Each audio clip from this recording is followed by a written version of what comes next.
Field general court martial और summary court martial में फर्क ये है कि summary court martial up to rank of major सिपाही से लेके मेजर तक अगर कुछ हो तो समरी कोर्ट मार्शल किया जाता है। जैक ब्रांच है हमारी जीएचक्यू के अंदर, वो उसको हैंडल करती है। और अगर लेफ्टिनेंट कर्नल अबव हो अप टू लेफ्टिनेंट जनरल तो फील्ड जनरल कोर्ट मार्शल होता है। फादर मैं गवाह नो कि आप किस डायरेक्शन में बात कर रहे हैं, लेकिन इसका जो उनका मुकदमा जो उनके ऊपर हुआ है, ये उनके जो शिकायत हुई टॉप सिटी के लिहाज से थी। और फिर सेकंड पैराग्राफ जो था इनका एसपीआर का, उसमें ये था कि शायद ये पॉलिटिकल एक्टिविटी में हिस्सा ले रहे थे। तो याद रखें कि आर्मी कोड ऑफ कंडक्ट के मुताबिक आप रिटायरमेंट के 2 साल के बाद तक किसी भी पॉलिटिकल एक्टिविटी में हिस्सा नहीं ले सकते हैं। कोई भी पॉलिटिकल एक्टिविटी के अंदर किसी भी ऑफिसर्स का इन्वॉल्व होना बिल्कुल भी हमारे हल्के भी अगेंस्ट है। और इसके साथ साथ ये अनबिकमिंग ऑफ एन ऑफिसर भी है। हाँ, ये जरूर है कि नेशनल सिक्योरिटी के ऊपर जब एपेक्स कमेटीज की मीटिंग होती है, नेशनल सिक्योरिटी काउंसिल्स की मीटिंग होती है, उसमें ये तमाम मुद्दे जो उठाए जाते हैं। और इस तरह की चीजें कि अगर कोई इदारा हो, कोई शख्स हो, अगर वो नेशनल सिक्योरिटी के अगेंस्ट या उसको शोल्डर रब कर इस तरह के जिससे पाकिस्तान की नेशनल सिक्योरिटी पे डेंट आता हो, ये तमाम चीजें उसमें जो है डिस्कशन में आती हैं। हमारे साथ तज्जियाकार, दिफाई तज्जियाकार ब्रिगेडियर रिटायर्ड अहमद सईद मिन्हाज साहब भी मौजूद हैं। बहुत शुक्रिया ब्रिगेडियर साहब आपके वक्त का। सर, आप कहिएगा कि ये पाक फौज में अब एहतसाब का जो एक सिलसिला शुरू हुआ, यकीनन इससे पहले भी एहतसाब का एक निज़ाम मौजूद है और उसकी भी मिसालें हैं, लेकिन ये बिलखसूस जो अब सिचुएशन डिवेलप हुई है जिसमें फैज़ हमीद के खिलाफ कार्रवाई का आगाज़ हुआ, मजीद 3 फौजी अफसरान हिरासत में आए हैं, क्या कहेंगे आप इस हवाले से? जी बिस्मिल्लाहिर्रहमानिर्रहीम। सबसे पहले तो बहुत शुक्रिया आपने मुझे शो पे लिया। फौज के अंदर जो खुद एहतसाबी का अमल है वो एक कंटिन्यूड अमल है और जीरो टॉलरेंस आर्मी है with regard to the personal conduct, character के लिहाज से, फाइनेंशियल अगर कोई बेज़ाब्ते की रिपोर्ट होती है तो फौज इसमें रुथलेस है, क्योंकि एक इदारे का जो वकार है उसको बहाल करना अशद जरूरी होता है। ये एक इंतहाई बड़ी खबर भी है, क्योंकि एक लेफ्टिनेंट जनरल ओहदे का जो ऑफिसर है उसका फील्ड जनरल कोर्ट मार्शल हो रहा है। फिर उनकी रिप्यूट भी है, 2 कोरें कमांड कर रखी हैं, आईएसआई के जो है वो बॉस रहे हुए हैं, तो उनके लिहाज से एक इंतहाई बड़ी खबर है। लेकिन एट द सेम टाइम एक नॉर्मल खबर भी है, क्योंकि फौज के अंदर कोई लेफ्टिनेंट हो या लेफ्टिनेंट जनरल हो, अगर वो अनबिकमिंग ऑफ एन ऑफिसर या कोड ऑफ कॉन्डक्ट या आर्मी एक्ट के अगर अगेंस्ट कोई काम होता है तो उसके खिलाफ वैसे ही एक्शन लिया जाता है, किसी किस्म की कोई तफरीक नहीं की जाती है।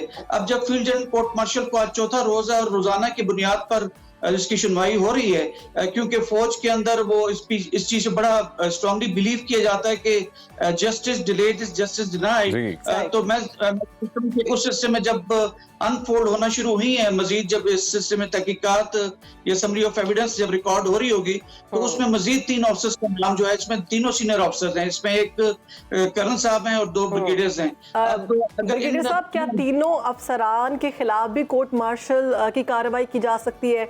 और किसी भी अफसर के खिलाफ अगर कोर्ट मार्शल की कार्रवाई की जाती है तो उसका प्रोसीजर क्या होता है?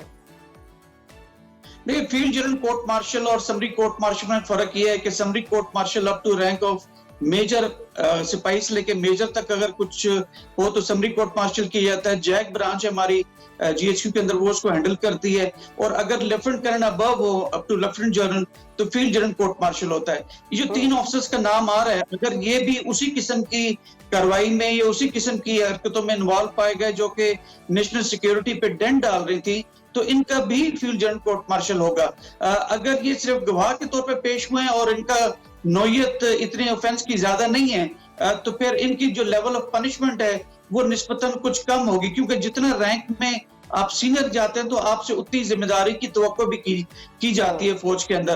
तो लेफ्टिनेंट जनरल के जो रैंक है उसको ज्यादा पनिशमेंट मिलेगी। जो नीचे वाले जो लोग हैं, अगर उनकी नौयत जुर्म की इस तरह की नहीं है तो उनकी तो निस्बतन थोड़ी कम होती है। इसीलिए कहा जाता है कि फौज में अगर लेफ्टिनेंट कैप्टन से कोई गलती सरजद हो जाए तो उसको शायद बेनिफिट ऑफ डाउट देख के लेवल ऑफ पनिशमेंट का थोड़ा सा कम होता है। जैसे जैसे आप रैंक्स में सीनियर होते हैं आपसे इस बात की कोई तवक्को नहीं की जाती, चाहे वो दनस्तगी में हो ना दनस्तगी में हो, फौज अपना पूरा ब्रिगेडियर साहब, इसी तरह से फिर जो सजा है वो भी सख्त होती चली जाती है जैसे जैसे रैंक बड़ा होता जाता है। सर, ये कहिएगा कि अब लेफ्टिनेंट जनरल रिटायर्ड फैज़ हमीद आर्मी एक्ट की खिलाफ वर्जी इन्होंने की और अब उस हवाले से इनके खिलाफ एक कानूनी कार्रवाई कर रही है पाकिस्तान आर्मी। ये कहिएगा कि सियासी जमात के साथ ताल्लुक इनका सामने आ रहा है और कहा यह जा रहा है, जो इतलात सामने आ रही हैं कि जी एक सियासी जमात को सपोर्ट किया जा रहा था इनकी जानिब से। तो अगर कोई इनके सामने ये वादा मुआफ गवाह बन सकते हैं क्या? इस दौरान कोई कार्रवाई ऐसी है क्या पाकिस्तान आर्मी का जो रूल है उसके अंदर कोई ऐसी क्या कह लें कि गुंजाइश है कि अगर कोई शख्स वादा मुआफ गवाह बने तो उसकी सजा कम हो जाए?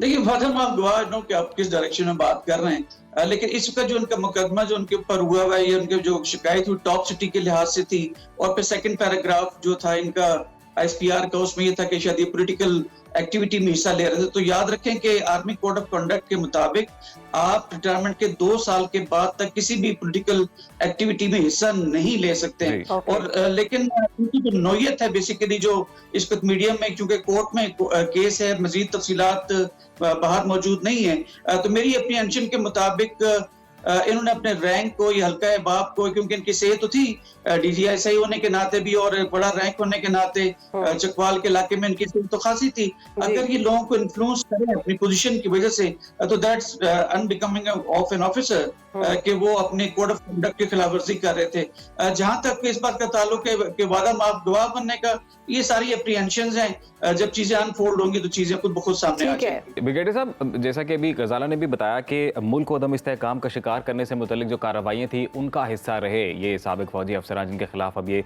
कार्रवाइयाँ की जा रही हैं, तो एक बड़ा इल्ज़ाम है। आपको क्या लग रहा है कि ये कार्रवाई जो है, कानूनी कार्रवाई अभी यहीं तक रुकेगी या मजीद अफसरान भी इसकी जद में आ सकते हैं, कोई मजीद बड़ी गिरफ्तारियां भी हो सकती हैं? जी देखिए, बिल्कुल इसमें अगर कोर्ट के अंदर ये चीज इस्टेब्लिश होती है कि ये ऑफिसर्स जो हैं इस तरह की कार्रवाइयों में कोई इन्वॉल्व थे कि जिसमें कोई नेशनल सिक्योरिटी के ऊपर डेंट आता हो, या एक मिस परसेप्शन या मिस इन्फॉर्मेशन या प्रोपेगेंडा के अंदर इनकी कोई कंट्रीब्यूशन थी, और इसके अलावा भी अगर वो गवाह के तौर पर ये वैसे किसी को और इम्प्लिकेट करते हैं तो उनको भी कोर्ट में लाया जाएगा और उनका भी जुर्म की और जो उनका इल्जाम है उसको डिफेंड करने का पूरा जो मौका दिया जाएगा। तो अगर ये चीजें मजीद अनफोल्ड होंगी तो इसमें कोई बईद नहीं है कि मजीद ऑफिसर्स या मजीद कोई civilians paid out of defence estimate जैसे कि आईएसआई में होते हैं, तो उनको भी अगर ये लाया जाए इसमें कोई बईद नहीं है। तो लिहाजा पूरे के तमाम तकाजे पूरे किए जाएंगे, फिर उसमें चाहे जिस बिल्कुल इंसाफ के तमाम तकाजे यकीनन पूरे किए जाएंगे। अच्छा ब्रिगेडियर साहब, अभी बानी पीटीआई जो इल्जाम आयद करते हैं वो साबिक आर्मी चीफ कमर जावेद बाजवा साहब पे आयद करते हैं। वो कहते हैं जी कि उनसे पूछगछ होनी चाहिए, ना कि फैज़ हमीद साहब से, क्योंकि फैज़ हमीद तो वक्त की ज़रूरत है और वो चाहते थे कि वो अपने ओहदे पर फायज रहें, क्योंकि उस वक्त अफगानिस्तान की जो सूरत हाल थी वो उसको बड़ा बेहतरीन अंदाज में टैकल कर रहे थे। आप क्या कहेंगे इस हवाले से? देखिए, चीजों को एक फील्ड जनरल कोर्ट मार्शल की कार्रवाई हो रही है, उसमें पॉलिटिकल इंस्टेबिलिटी के लिहाज से इनके ऊपर एक इल्जाम जरूर है, लेकिन मेरे ख्याल में अभी अप्रीहेंशंस बनाना, ये इस तरह की जो परसेप्शंस को लेके आगे चलना, क्यों पॉलिटिकल पार्टीज तो फिर उसको अपने साथ अपने इंटरेस्ट के हिसाब से आपको मुख्तलिफ पार्टी जोड़ती हुई नजर आएंगी, लेकिन मेरे ख्याल में थोड़ा समय वेट करना चाहिए। चीजें जब मजीद अनफोल्ड होंगी तो बड़ी सिचुएशन क्लियर होगी। कोई चीज मीडिया से छुपाई नहीं जाएगी। आईएसपीआर इसके ऊपर बहुत पर्टिकुलर है और डीजीआईएसपीआर ने कहा भी था कि मैं if not fortnightly at least once in a month media के साथ इंटरेक्शन किया जाएगा। ब्रिगेडियर साहब, बड़ी सियासी जमात है, पीटीआई एक बड़ी सियासी जमात है और नून लीग के भी कुछ आला ओहदेदार जो कि बड़ी मिनिस्ट्री पर फाइज हैं, दीगर निजी प्रोग्राम्स के जो निजी चैनल्स के जो प्रोग्राम्स हैं वहाँ पर उनकी जानिब से ये बातें भी की जा रही हैं कि कमर जावेद बाजवा साहब से मुलाकातें रहीं और एक्सटेंशन के मुतल्लिक बातें हो रही थी कि जी इनकी हुकूमत ख़त्म कर दी जाए या फ़लाँ जो जमात है उनकी हुकूमत जो है वो बन जाए। तो अगर इस तरह के इल्ज़ामात साबित होते हैं तो ये कितने ख़तरनाक हो सकते हैं? जी बिल्कुल, देखें, कोई भी पॉलिटिकल एक्टिविटी के अंदर किसी भी ऑफिसर्स का इन्वॉल्व होना बिल्कुल भी हमारे हल्क के भी अगेंस्ट है और इसके साथ साथ ये अनबिकमिंग ऑफ एन ऑफिसर भी है। हाँ, ये जरूर है कि नेशनल सिक्योरिटी के ऊपर जब एपेक्स कमेटीज की मीटिंग होती है, नेशनल सिक्योरिटी काउंसिल्स की मीटिंग होती है, उसमें ये तमाम मुद्दे जो है उठाए जाते हैं और इस तरह की चीजें कि अगर कोई इदारा हो, कोई शख्स हो, अगर वो नेशनल सिक्योरिटी के अगेंस्ट या उसको शोल्डर रब कर लो इस तरह के जिससे पाकिस्तान की नेशनल सिक्योरिटी पे डेंट आता हो, ये तमाम चीजें उसमें जो है डिस्कशन में आती हैं। लेकिन अगर कोई चीज स्टैब्लिश होती है कि जो है इसमें बड़ी वाज़ेह तौर पर कि पॉलिटिकल एक्टिविटी में गवर्नमेंट्स के हिसाब से, तो वो कोर्ट जो है जिसमें जो समरी ऑफ एविडेंस रिकॉर्ड हो रही है इस वक्त फील्ड जनरल कोर्ट मार्शल के अंदर, अगर वो चीज स्टैब्लिश होती है तो ये कोर्ट के ऊपर मुनहसर है, वो उसके खिलाफ एक्शन ले सकते हैं। ब्रिगेडियर साहब, गजाला की बात मुझे बहुत अच्छी लगी कि एहतसाब का अमल तो शुरू हो चुका है, अब सियासतदानों का भी होना चाहिए, सबका होना चाहिए। तो फौज ने तो अपना एहतसाब का अमल शुरू कर दिया है, आपको क्या लगता है कि ये कार्रवाई अब सियासतदानों तक भी आएगी, कोई सियासी गिरफ्तारी भी सामने आ सकती है? देखिए कोई भी पॉलिटिकल पार्टी है, कोई भी पॉलिटिकल लीडर जो है, उसको मैं ये नहीं कहता कि वो नेशनल सिक्योरिटी के अगेंस्ट है या जो है वो थ्रेट है, बिल्कुल भी नहीं। तमाम पॉलिटिकल पार्टीज उतनी मुहिब वतन है जितनी कोई भी पॉलिटिकल पार्टी हो सकती है। लेकिन अगर कोई इंडिविजुअल ऐसा है कि जिसने दानिस्ता तौर पे ये अपनी एक पॉलिटिकल हैसियत को देखते हुए जैसे कि जनरल फैज हमीद साहब भी जो है, उन्होंने अपनी पोजीशन का अभी तक जो इल्जाम है उसको गलत इस्तेमाल में लाए थे, तो मैं समझता हूँ कि उस पॉलिटिकल लीडर हो, चाहे किसी इदारे का सरबराह हो या किसी भी सीनियर रैंक के ऊपर, या जिस ब्यूरोक्रेसी के अंदर भी हो, तमाम को एहतसाब के अंदर लाना चाहिए, कड़ा एहतसाब होना चाहिए। वरना ये जो है नारों के ऊपर सिर्फ लिखा जाएगा से नो टू करप्शन, से नो टू करप्शन उस वक्त तक जो है वो उसके अहदाफ को हासिल नहीं किया जा सकेगा जब तक एक्चुअल एहतसाब होता हुआ नजर नहीं आएगा। तो पाकिस्तान अफवाज तो खुद एहतसाबी के लिहाज से पूरी दुनिया में जानी जाती हैं, और यही वजह है कि इससे पहले एक नेवल चीफ का जो है कोर्ट मार्शल हो चुका है। जनरल जावेद इकबाल थे जो कि एजी रहे हुए थे, उनका कोर्ट मार्शल हुआ है। इसी तरह असद दुरानी साहब वो भी सही रहे थे, उनका भी कोर्ट मार्शल हुआ है। ब्रिगेडियर साहब को जो है हैंग कर जो है उनको एग्जीक्यूट करने का ऑर्डर मिला है।